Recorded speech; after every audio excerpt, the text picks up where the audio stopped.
Hello friends, स्वागत है हमारे चैनल में। आज ये एफिनिटी डिजाइनर का सेकंड पार्ट है। इस पार्ट में मैं आपको इसके इंटरफेस और इसके पैनल्स के बारे में बताऊंगा। पिछली वीडियो में मैंने बताया था कि कैसे आप डाउनलोड करोगे और उसको इंस्टॉल करोगे। तो इसमें मेन आपको किसी भी सॉफ्टवेयर को अगर आप सीखना चाहते हो स्टार्टिंग में आपको उसके इंटरफेस को समझना बहुत ज़रूरी होता है। पैनल्स को समझना ज़रूरी है, कहाँ पे क्या उसमें पैनल है, कैसे कैसे इसका इंटरफेस काम करता है, कैसे आप इसके वर्क जो स्पेस उसको कंट्रोल कैसे करोगे। तो किसी भी सॉफ्टवेयर में लगभग कॉमन ये टूल होता है, कंट्रोल एन करेंगे तो नया डॉक्यूमेंट आपका खुलेगा। शॉर्ट कोड की है कंट्रोल एन, तो ये पैनल आपका खुल जाएगा। अगर आप इससे पहले कोई सॉफ्टवेयर आप चलाया है अपने ग्राफिक डिजाइनर का, ग्राफिक डिजाइन का जैसे कोरल ड्रॉ हो गया, इलस्ट्रेटर या फोटोशॉप, तो काफ़ी इजी है। मैं इस बात की गारंटी देता हूँ कि आपको 80% आपका ये सॉफ्टवेयर वैसे ही आ जाएगा विदाउट ये वीडियो के, और 20% आपको हेल्प की ज़रूरत पड़ेगी। अगर किसी वीडियो को देख लेते हो थोड़ा बहुत तो ऑटोमेटिक इस सॉफ्टवेयर को आप चला सकते हो। क्योंकि और जो नए हैं जिसने मतलब जो कोई भी सॉफ्टवेयर इससे पहले नहीं सीखा है, तो उसको भी मैं पूरी कोशिश करूँगा कि सब कुछ समझ में आए विदाउट स्किप किए हुए। आपको एक एक स्टेप बताने की कोशिश करता हूँ मैं। तो जैसे आप कंट्रोल एन करेंगे, दूसरा तरीका एक और है कि फाइल में जाके आप यहाँ से न्यू पे क्लिक कर सकते हैं, तो ये वही वाला पैनल खुल जाएगा। तो ये जो आपको यहाँ पे दिख रहा है ये सारा प्री डिफाइंड साइज़ है, जो कि पेज का साइज़। कोई भी आप डिज़ाइन बनाने से पहले आपको एक साइज़ लेना होता है, तो इसमें प्री डिफाइंड साइज़ है, जैसे A3 A4 A5 जो भी है। ये प्रिंटिंग से रिलेटेड साइज़ होता है, में भी है सारा, इसमें लिखा हुआ है नीचे। इसके अलावा अगर आप अपने आप कोई साइज डिफाइन करना चाहते हो यहाँ से कर सकते हो, में डिफ़ॉल्ट आ रहा है।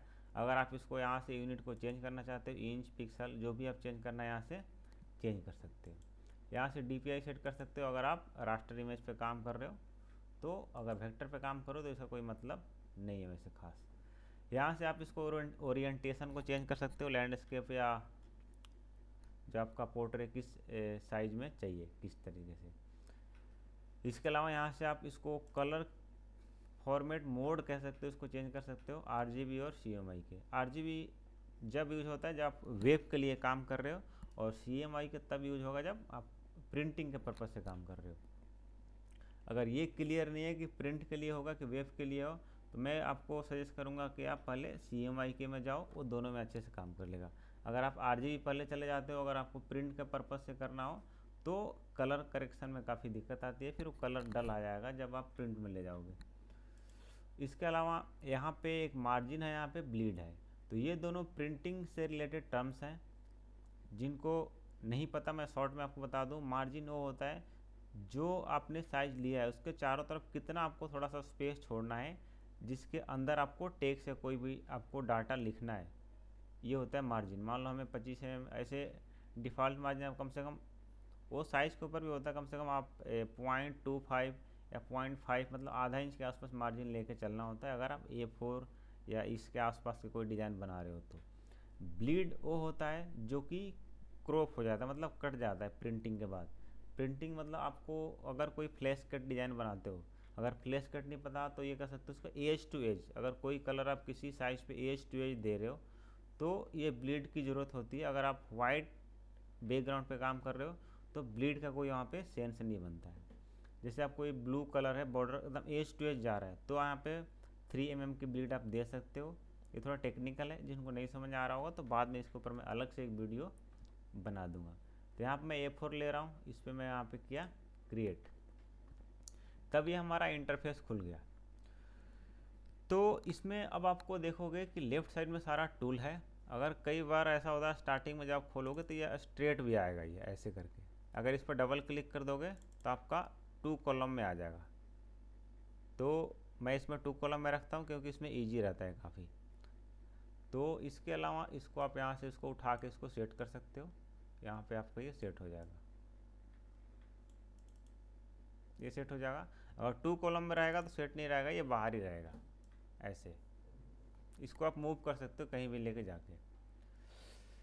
इसके अलावा अब देखो इधर जो राइट साइड में जो आ रहा है, तो ये सारा पैनल है, बहुत ही काम का सारा पैनल है। जो जो भी आप इसमें टूल लोगे तो इस टूल की काफ़ी प्रॉपर्टी इधर आपको दिखेगी। जैसे जैसे मैंने टूल लिया तो देखो ये लेयर पे एक लेयर बन गया यहाँ पे, और एक और मैं यहाँ पे सर्कल लूँगा, ऑटोमेटिक ये दूसरा लेयर यहाँ पे बन जाएगा।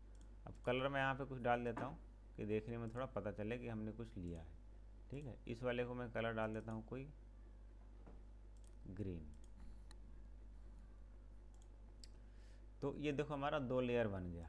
इसके अलावा और जो पैनल है, पहले मैं आपको पैनल समझाता हूँ, फिर बाद में टूल्स के बारे में शॉर्टकट में थोड़ा सा बता दूंगा आपको। और उसके बाद ये इफेक्ट का पैनल है, इसमें देखो यहाँ पे सारा लिखा हुआ है।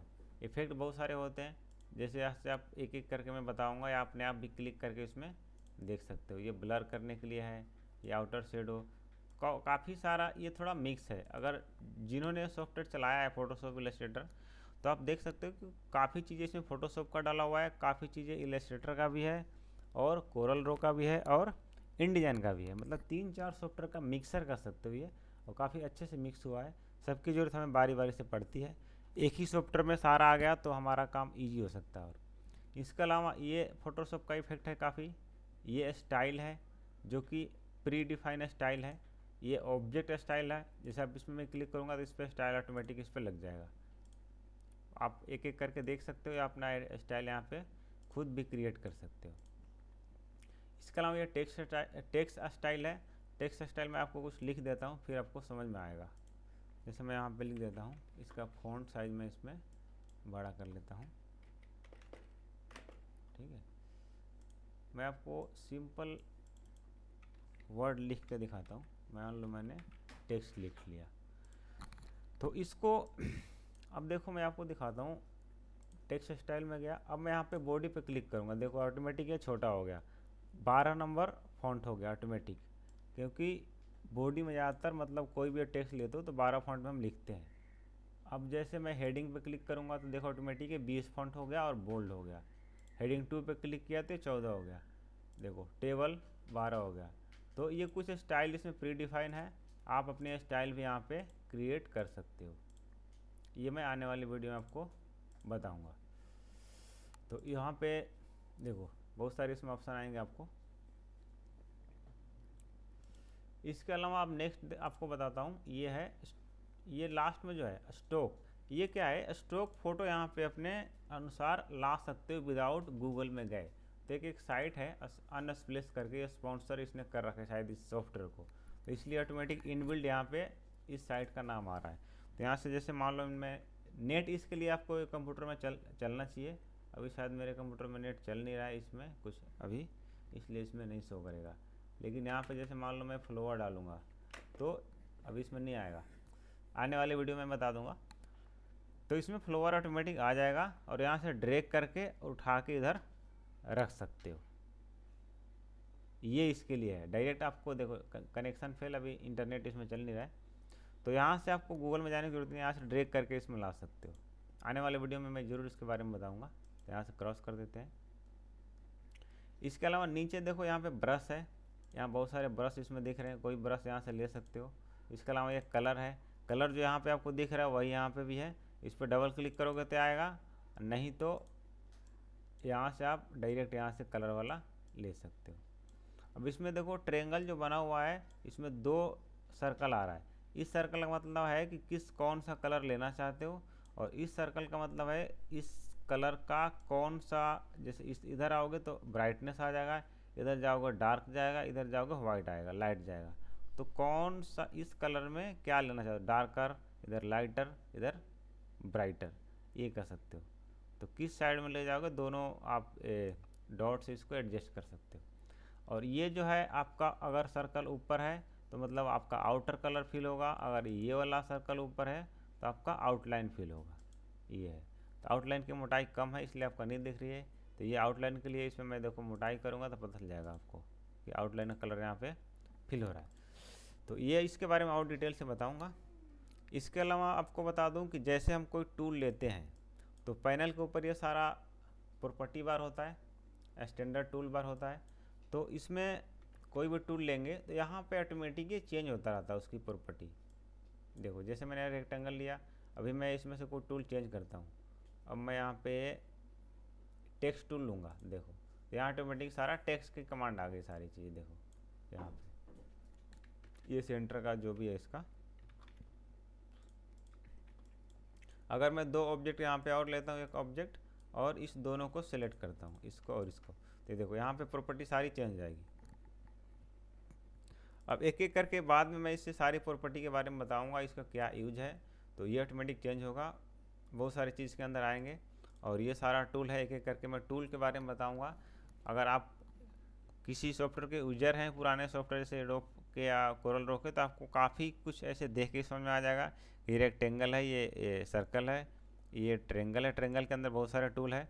अगर छोटा सा इसमें एरो दिख रहा, ट्रेंगल दिख रहा है, तो इसके अंदर सोचो और भी टूल है बहुत सारे। इसके अलावा यह हैंड टूल है। और मोटा मोटा आपको समझ में आ गया होगा। और जो जिसके बारे में देख के समझ में नहीं आ रहा है और जो आ रहा है उसके बारे में आने वाली वीडियो में इसमें और डिटेल से बताऊंगा। तो मिलते हैं नेक्स्ट वीडियो में। और मैं इसमें एक चीज़ मैं आपको बता दूं कि इसका जूम इन जूम आउट जो है स्क्रॉल करके कंट्रोल के साथ कर सकते हैं। कंट्रोल प्रेस करके रखें और जूम इन जूम आउट, इससे आपका कंट्रोलिंग होगा। और स्पेस बार क्लिक करोगे तो आप इसको पैमिंग कर सकते हो। डैशबोर्ड को आप कैसे भी करके इसको मूव कर सकते हो। तो ये आपको हैंडलिंग करने में बहुत ही ज़रूरत पड़ेगी इसकी। तो thanks for watching, please like share and subscribe.